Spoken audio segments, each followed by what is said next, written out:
उतारे तो एक बड़ी सुंदर कथा।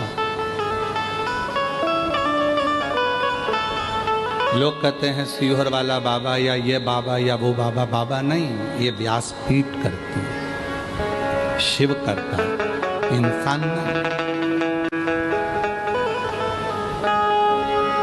एक गांव में एक सेठ जी रहते थे, पन्नालाल सेठ। क्या नाम था? जम के बोलो। पन्नालाल सेठ। निकलते थे तो लोग उनको नमस्कार करते थे, प्रणाम करते थे।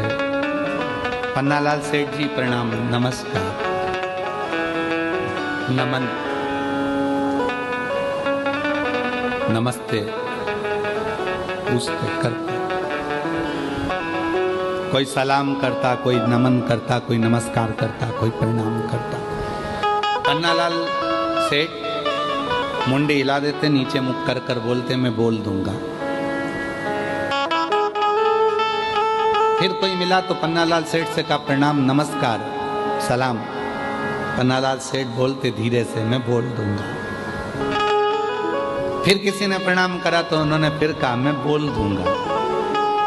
फिर किसी ने प्रणाम करा तो फिर कह दिया मैं बोल दूंगा, घर जाकर मैं बोल दूंगा। मुनीम एक दिन साथ चल रहा था और मुनीम ने कहा सेठ जी एक बात समझ में नहीं आती, कोई तुमको सलाम करता है, प्रणाम करता है, नमस्कार करता है और तुम सिर झुकाकर मुस्कुराकर धीरे से बोल देते हो मैं घर जाकर बोल दूंगा। तुम घर पर किसको बोलोगे? सेठ जी ने कहा चल मैं बताता हूं मैं किसको बोलूं। सेठ जी पन्नालाल जी गए, तिजोरी खोली और लक्ष्मी जी से कहा आज मैं रास्ते में से जा रहा था तो वो सलाम कह रहा था, वो प्रणाम कह रहा था, वो नमस्कार कह रहा था। मुनीम ने पूछा तुम घर पर आकर लक्ष्मी जी से पैसे से कहते हो कि वो तुम्हें प्रणाम कर रहा था? हाँ। मुनीम ने पूछा ये क्यों? पन्नालाल सेठ कहने लगे जब मैं गरीब था, जब मेरे पास कुछ नहीं था, कोई मुझे सलाम नहीं करता था, ये सब सलाम पैसे को करा जा रहा है, ये सारा प्रणाम कुर्सी को करा जा रहा है, ये सारा प्रणाम धन को करा जा रहा है, ये सारा प्रणाम लक्ष्मी को करा जा रहा है। लक्ष्मी नहीं होगी तो कोई प्रणाम नहीं करता, कोई सलाम नहीं करता, और लक्ष्मी है तो सब प्रणाम करता।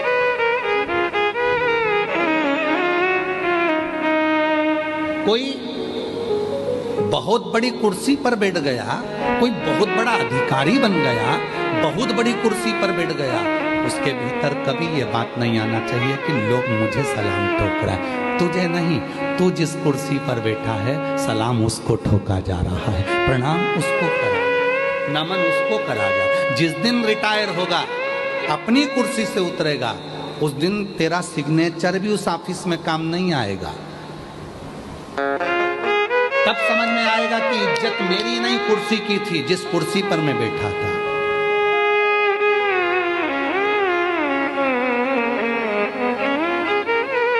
कुर्सी की इज्जत नहीं है, इज्जत तुम्हारी नहीं, इज्जत उस कुर्सी की है जिस कुर्सी पर तुम बैठे हो, जिस कुर्सी पर तुम्हें बिठाया। पन्नालाल सेठ कहते हैं मुनीम से जब मेरे पास धन नहीं था तो लोग मुझे पन्नू पन्नू कहते थे, हे पन्नू इधर आ, हे पन्नू उधर आ, और जैसे ही मेरे पास धन बढ़ा तो लोग सलाम भी ठोकते हैं, प्रणाम भी करते हैं, नमस्कार भी करते हैं। ये प्रणाम इसलिए पन्नालाल सेठ कहते हैं धीरे से सिर झुकाकर मैं घर जाके बोल दूंगा, मैं घर जाकर बोल दूंगा। मेरी जीजियों, बस ये स्वभाव तुम्हारे अंदर जिस दिन आ जाएगा, समझ लेना कि दुनिया के सबसे बड़े संत, साधु, सन्यासी, तपस्वी और एक श्रेष्ठ व्यक्ति आप बन गए कि लोग हमें नहीं, हमारे वैभव को, हमारी कुर्सी को, हमारे पद को, हमारी प्रतिष्ठा को, हमारे धन को, हमारी दौलत को नमन करते हैं।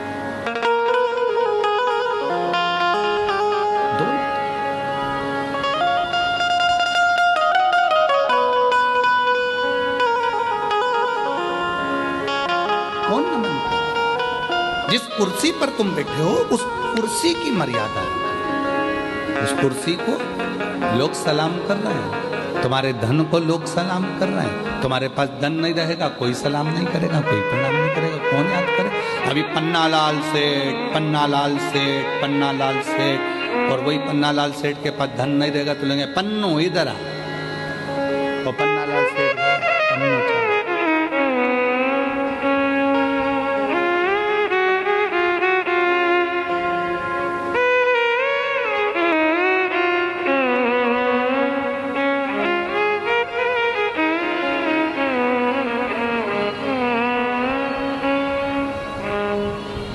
कभी कभी इस कथा को कहते कहते हमको एक गाने की एक लाइन याद आ जाती है, मत कर इतना गुरूर, मत कर इतना गुरूर, इस सूरत पर ना जाने ये सूरत कब ढल जाती है।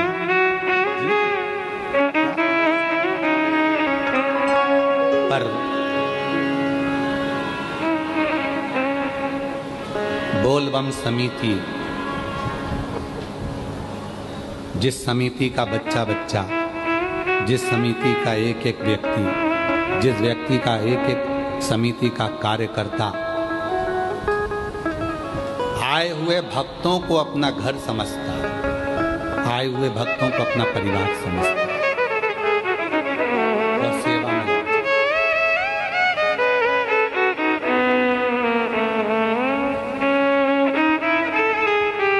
जब कोई हमसे कहता है हम ऐसी कथा कराएंगे, ऐसी कथा कराएंगे कि लोग देखते रह जाएंगे। दया सिंह जी साधुता है, आपके मुख से कभी ऐसी बात नहीं निकली, कभी भी जिंदगी। ये तीसरी कथा चल रही, पर आपने कभी नहीं कहा कि हम ऐसी कथा करें, कभी नहीं कहा आपने। हम साधुता देते हैं इस चीज के लिए, और ये होना चाहिए। एक आप, एक हमारे महाराष्ट्र के एक भगत हैं, वो एक हमारे हरियाणा वाले बिहान अपने तारा बाबा की कुटिया वाले कांडा जी, वो भी कभी नहीं बोलते। भले ढेरों की संपदा होगी, पर उनके मुख से भी हमने कभी नहीं सुना वो गोविंद गोपाल कांडा की गुरुजी हम ऐसी कथा करें ना। वो एक ही बात बोलते हैं, जैसे आप बोलते हो ना गुरुजी जो महादेव चाहेगा ना सावन के महीने में वही होगा, क्योंकि महीना उनका है, कथा कराने वाले वो हैं और वही आयोजन कराएंगे, तो मैं नहीं हूँ। बस उसी तरह से वो हमारे हरियाणा वाले गोविंद जी कांडा, गोपाल जी कांडा, वो भी एक ही बात बोलते हैं, गुरुजी कथा तारा बाबा कराएंगे, कथा तारकेश्वर महादेव कराएंगे, कथा तारा बाबा कराएंगे। बहुत बहुत साधुता, ये अपना नहीं है, ये सब उसका। प्रभु आपकी कृपा से सब काम हो रहा है, भोले आपकी कृपा से सब काम हो रहा है। करते हो भोले बाबा मेरा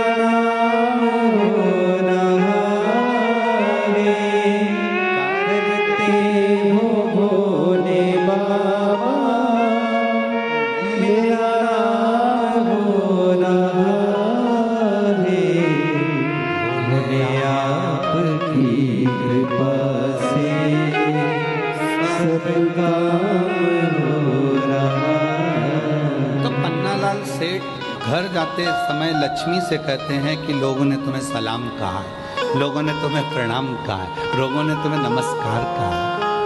मुनीम कहते हैं आप पैसे को जाकर कहते, हाँ क्योंकि सम्मान इसका हो रहा है। तो जितने भी बहुत ऊंचे ऊंचे पद पर बैठने वाले, चाहे अधिकारी हो, चाहे राजनेता, सत्ताधारी, वैभवपति कोई भी हो, वो अपनी कुर्सी को जाकर कहो कि ये सलाम तुम्हें कहा गया है, ये प्रणाम तुम्हें करा गया है, ये नमस्कार तुम्हें करा गया है। जिस कुर्सी पर मैं बैठा हूँ, जिस पद पर मैं बैठा हूँ, ये प्रणाम उसका है। कोई दूसरा बैठेगा तो उसका प्रणाम होगा, कोई तीसरा बैठेगा उसका प्रणाम होगा, कोई चौथा बैठेगा उसका। और निवेदन है, बस यही बात हमने कथा की अपने अंदर उतार कर रखी है कि कोई हमें अगर नमस्कार भी करता, पहले तो हम उससे पाँव भी नहीं छुआते, हम हमारे, क्योंकि तुम सब मेरी बहनें हो, अब हमारी बहन होने के बाद, हमारी बहनी होने के बाद में, आप हमारी बहन होने के बाद में हमारे चरण छुओ अपने भाई के, ये हमें ठीक नहीं लगता। इसलिए मेरी जीजियों, और पुरुष, ये जितने भी पुरुष बैठे हैं सब मेरे जीजा हैं। मेरा फर्ज बनता है कि मैं तुम्हें प्रणाम करूं, क्योंकि हमने कन्यादान करा है, तुम्हारा पांव पूजा है, तो सिर और पांव दोनों पूज सकते हैं। हम तुमको नमस्कार। मेरी बहनें मुझे चरण ना छुएं, मेरे जीजा मेरे चरण ना छुएं, कोई चरण ना छुएं, क्योंकि तुम मेरी बेटियां, मेरी बहनें, मेरी जीजियां, मेरी माँ हो। और हम आपसे चरण छुआएंगे तो हम तो नरक में चले जाएंगे।